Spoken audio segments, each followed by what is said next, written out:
ಆದರೆ ಆಡಳಿತ ಅನ್ನೋದೇ ಕುಸಿದೋಗೈತೆ. ಅಧಿಕಾರಿಗಳು ಅದಕ್ಕೋ ಏನಾಗಿದೆ, ಭ್ರಷ್ಟ ಸರ್ಕಾರ ಇರೋದನ್ನ ಆಫೀಸರ್ ಅಂಜಲಾಗ್ಯಾರ.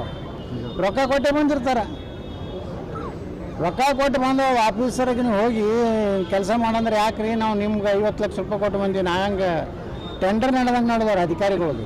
5 ಕೋಟಿ 10 ಕೋಟಿ ವರ್ಗಾವಣೆ ಅನ್ನೋಂಥದ್ದು ಇಷ್ಟೇ ಆಗೈತಿ. ಮೊನ್ನೆ ಒಬ್ಬರು ಅಧಿಕಾರಿ ಹೇಳಿದ್ರೆ ನನಗೆ ಮೊದಲ 2 ಕೋಟಿ ಹೇಳಿದ್ರಂತೆ. ಯಾವುದೋ ಹೇಳೋದಿಲ್ಲ. ಮತ್ತೊಬ್ಬರು ಬಂದ್ರತ್ತ 3 ಕೋಟಿ ಕೊಡ್ತೇನೆ ಅಂದ್ರತ್ತ.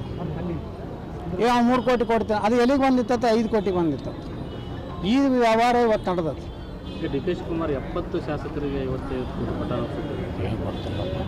ನಾನು ಎಣಿಸ್ಲಕ್ಕೆ ಹೋಗಿಲ್ಲ, ನೋಡೇನೆ. ಸರ್, ಈಗ ಈ ಅತೃಪ್ತರ ಅನ್ನೋದು ಹೋರಾಟ ಅಂತೇಳಿ ನಿಮ್ಮನ್ನು ಹಿಡ್ಕೊಂಡೆ ಒಂದು ನಿಮ್ಮಲ್ಲೇ ಏನಂತಾನೆ ಅನೇಕ ಶಾಸಕರಿದ್ದರು. ರಮೇಶ್ ಜಾರಕಿಹೊಳಿ ಹಿಡ್ಕೊಂಡು ಅನೇಕ ಬಂಗಾರಪ್ಪನವ್ರ ಮಗಪ್ಪರು ಎಲ್ಲರೂ ಇದ್ದರು. ಈಗ ಅದನ್ನು ಹೊರತುಪಡಿಸಿ ಅವರು ಈಗ ಮತ್ತೊಂದು ಬಾರಿ ಮತ್ತೆ ಡೆಲ್ಲಿಗೆ ಹೋಗಿ ಮತ್ತೆ ಭೇಟಿ ಆಗ್ತೀವಿ ಅಂತೇಳಿ ಮತ್ತೊಂದು ಭೇಟಿಯಾಗಿದ್ದಾರೆ. ಅದಾದ ನಂತರ ಮತ್ತೊಂದು ರೌಂಡ್ ಕೂಡ ನೀವು ಕೂಡ ಒಂದು ಕೆಲವೊಂದು ಫೋಟೋನಲ್ಲಿ ಇದ್ದು ಅವ್ರ ಒಟ್ಟಿಗೆ ಇದ್ದು ಎಲ್ಲ ಹಳೆ ಫೋಟೋಗಳು. ನಾನು BJP ಉಚ್ಚಾಟನೆ ಮಾಡೋಕ್ಕಿಂತ ಮೊದಲಿನ ರಾಜನಾಥ್ ಸಿಂಗ್ರದ್ದು ಬಂದಿದ್ದಲ್ಲ, ಎಲ್ಲ ಹಳೆ ಫೋಟೋ. ಈಗಿನ ನಾವು ಹೋಗೇ ಇಲ್ಲ ಎಲ್ಲೂ.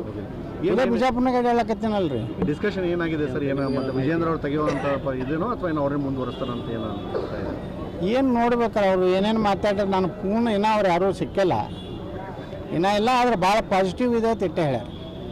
ನನಗೆಲ್ಲ ಸಂಪರ್ಕನೇ ಅದಾರೆ, LMPಗಳು, ಇಡೀ BJP ಸಂಪರ್ಕನಾಗ ಐತೆ ನನಗೆ. ಇಲ್ಲಿ ಬಿಜಾಪುರನ ಚಿಲ್ಲರೆ ವ್ಯಾಪಾರಿಗಳು ಏನು ಅದಾರಲ್ಲ ಬಿಜಾಪುರದ, ಇವಕ್ಕೆ ಯಾರು ಹಳ್ಳಿನ ಹಾಕಿ ಕೇಳೋದಿಲ್ಲ.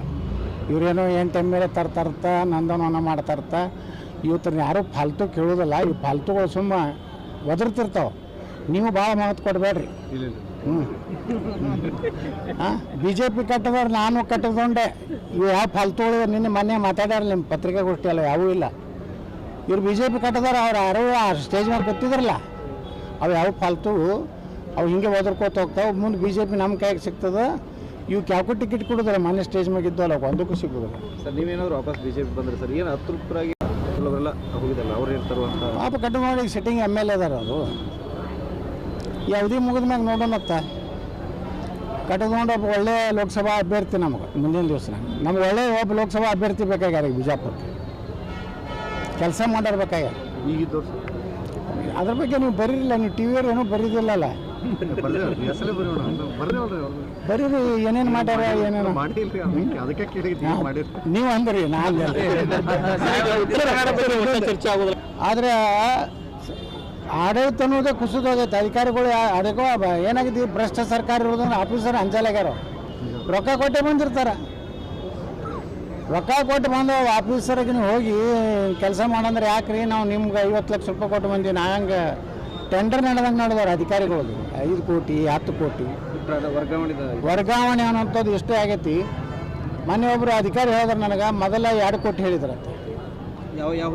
ಯಾವುದೋ ಹೇಳೋದಿಲ್ಲ. ಮತ್ತೊಬ್ಬರು ಬಂದ್ರತ್ತ 3 ಕೋಟಿ ಕೊಡ್ತೇನೆ ಅಂದ್ರತ್ತ. ಈಗ 3 ಕೋಟಿ ಕೊಡ್ತೇನೆ, ಅದು ಎಲ್ಲಿಗೆ ಬಂದಿತ್ತ? 5 ಕೋಟಿಗೆ ಬಂದಿತ್ತು. ಈ ವ್ಯವಹಾರ ಇವತ್ತು ನಡೆದತ್ತೆ. ಡಿ ಕೆ ಶಿವಕುಮಾರ್ 70 ಶಾಸಕರಿಗೆ 55 ಪಟ್ಟ ನಾನು ಎಣಿಸ್ಲಕ್ಕೆ ಹೋಗಿಲ್ಲ, ನೋಡೇನೆ. ಸರ್, ಈಗ ಈ ಅತೃಪ್ತರ ಅನ್ನೋದು ಹೋರಾಟ ಅಂತೇಳಿ ನಿಮ್ಮನ್ನು ಹಿಡ್ಕೊಂಡೆ ಒಂದು ನಿಮ್ಮಲ್ಲೇ ಏನಂತಾನೆ ಅನೇಕ ಶಾಸಕರಿದ್ದರು. ರಮೇಶ್ ಜಾರಕಿಹೊಳಿ ಹಿಡ್ಕೊಂಡು ಅನೇಕ ಬಂಗಾರಪ್ಪನವ್ರ ಮಗಪ್ಪರು ಎಲ್ಲರೂ ಇದ್ದರು. ಈಗ ಅದನ್ನು ಹೊರತುಪಡಿಸಿ ಅವರು ಈಗ ಮತ್ತೊಂದು ಬಾರಿ ಮತ್ತೆ ಡೆಲ್ಲಿಗೆ ಹೋಗಿ ಮತ್ತೆ ಭೇಟಿ ಆಗ್ತೀವಿ ಅಂತೇಳಿ ಮತ್ತೊಂದು ಭೇಟಿಯಾಗಿದ್ದಾರೆ. ಅದಾದ ನಂತರ ಮತ್ತೊಂದು ರೌಂಡ್ ಕೂಡ ನೀವು ಕೂಡ ಒಂದು ಕೆಲವೊಂದು ಫೋಟೋನಲ್ಲಿ ಇದ್ದು ಅವ್ರ ಒಟ್ಟಿಗೆ ಇದ್ದು ಎಲ್ಲ ಹಳೆ ಫೋಟೋಗಳು. ನಾನು BJP ಉಚ್ಚಾಟನೆ ಮಾಡೋಕ್ಕಿಂತ ಮೊದಲಿನ ರಾಜನಾಥ್ ಸಿಂಗ್ರದ್ದು ಬಂದಿದ್ದಲ್ಲ, ಎಲ್ಲ ಹಳೆ ಫೋಟೋ. ಈಗಿನ ನಾವು ಹೋಗೇ ಇಲ್ಲ ಎಲ್ಲೂ. ಇದೇ ಬಿಜಾಪುರ್ನಾಗ ಹೇಳಕತ್ತೀನಲ್ರಿ. ಡಿಸ್ಕಷನ್ ಏನಾಗಿದೆ ಸರ್? ಏನೋ ಮತ್ತೆ ವಿಜೇಂದ್ರ ಅವ್ರು ತೆಗೆಯುವಂಥ ಇದೇನೋ ಅಥವಾ ಏನೋ ಅವ್ರೇ ಮುಂದುವರಿಸ್ತಾರಂತ ಏನು ನೋಡ್ಬೇಕಾರ ಅವರು ಏನೇನು ಮಾತಾಡಿದ್ರೆ ನಾನು ಪೂರ್ಣ ಇನ್ನೂ ಅವ್ರು ಯಾರೂ ಸಿಕ್ಕಿಲ್ಲ, ಇನ್ನೂ ಇಲ್ಲ. ಆದರೆ ಭಾಳ ಪಾಸಿಟಿವ್ ಇದೆ ಅಂತ ಇಟ್ಟೆ ಹೇಳ್ಯಾರ. ನನಗೆಲ್ಲ ಸಂಪರ್ಕನೇ ಅದಾರೆ, LMPಗಳು, ಇಡೀ BJP ಸಂಪರ್ಕನಾಗ ಐತೆ ನನಗೆ. ಇಲ್ಲಿ ಬಿಜಾಪುರನ ಚಿಲ್ಲರೆ ವ್ಯಾಪಾರಿಗಳು ಏನು ಅದಾರಲ್ಲ ಬಿಜಾಪುರದ, ಇವಕ್ಕೆ ಯಾರು ಹಳ್ಳಿನ ಹಾಕಿ ಕೇಳೋದಿಲ್ಲ. ಇವರೇನೋ 8 ಎಮ್ಮೆಲೆ ತರ್ತಾರ್ತ, ನಂದನವನ ಮಾಡ್ತಾರ್ತ. ಇವತ್ತನ್ನ ಯಾರೂ ಫಾಲ್ತು ಕೇಳೋದಿಲ್ಲ. ಇವು ಫಾಲ್ತುಗಳು ಸುಮ್ಮ ಒದರ್ತಿರ್ತಾವೆ. ನೀವು ಭಾಳ ಮಹತ್ವ ಕೊಡಬೇಡ್ರಿ. BJP ಕಟ್ಟದವ್ರು ನಾನು ಕಟ್ಟಕೊಂಡೆ. ಇವು ಯಾವ ಫಾಲ್ತುಗಳು ನಿನ್ನೆ ಮೊನ್ನೆ ಮಾತಾಡ್ಯಾರ ನಿಮ್ಮ ಪತ್ರಿಕಾಗೋಷ್ಠಿ ಅಲ್ಲ, ಯಾವೂ ಇಲ್ಲ. ಇವ್ರು BJP ಕಟ್ಟದವ್ರು ಅವ್ರು ಯಾರೋ ಸ್ಟೇಜ್ ಮೇಲೆ ಗೊತ್ತಿದ್ರಲ್ಲ, ಅವು ಯಾವ ಫಾಲ್ತು ಅವು ಹಿಂಗೆ ಒದರ್ಕೋತ ಹೋಗ್ತಾವೆ. ಮುಂದೆ BJP ನಮ್ಮ ಕೈಗೆ ಸಿಗ್ತದೆ. ಇವು ಕ್ಯಾಕು ಟಿಕೆಟ್ ಕೊಡೋದಿಲ್ಲ, ಮೊನ್ನೆ ಸ್ಟೇಜ್ ಮ್ಯಾಗ ಇದ್ದಲ್ಲ ಒಂದಕ್ಕೂ ಸಿಗೋದಿಲ್ಲ. ಸರ್ ನೀವೇನಾದ್ರು ವಾಪಸ್ BJP ಬಂದ್ರೆ ಸರ್ ಏನು ಅತೃಪ್ತರಾಗಿ ಅವರೆಲ್ಲ ಹೋಗಿದ್ದಲ್ಲ ಅವ್ರು ಇರ್ತಾರೋ ಅಂತ ಪಾಪ ಕಟ್ಟು ಮಾಡಿ ಸಿಟ್ಟಿಂಗ್ MLA ಅದಾರ ಅದು ಯಾವುದೇ ಮುಗಿದ ಮ್ಯಾಗ ನೋಡೋಣತ್ತ ಕಟ್ಟಿಕೊಂಡು ಒಬ್ಬ ಒಳ್ಳೆ ಲೋಕಸಭಾ ಅಭ್ಯರ್ಥಿ ನಮಗೆ ಮುಂದಿನ ದಿವಸ ನಮ್ಗೆ ಒಳ್ಳೆ ಒಬ್ಬ ಲೋಕಸಭಾ ಅಭ್ಯರ್ಥಿ ಬೇಕಾಗ್ಯಾರ ಬಿಜಾಪುರಕ್ಕೆ, ಕೆಲಸ ಮಾಡಿರ್ಬೇಕಾಗ್ಯಾರ.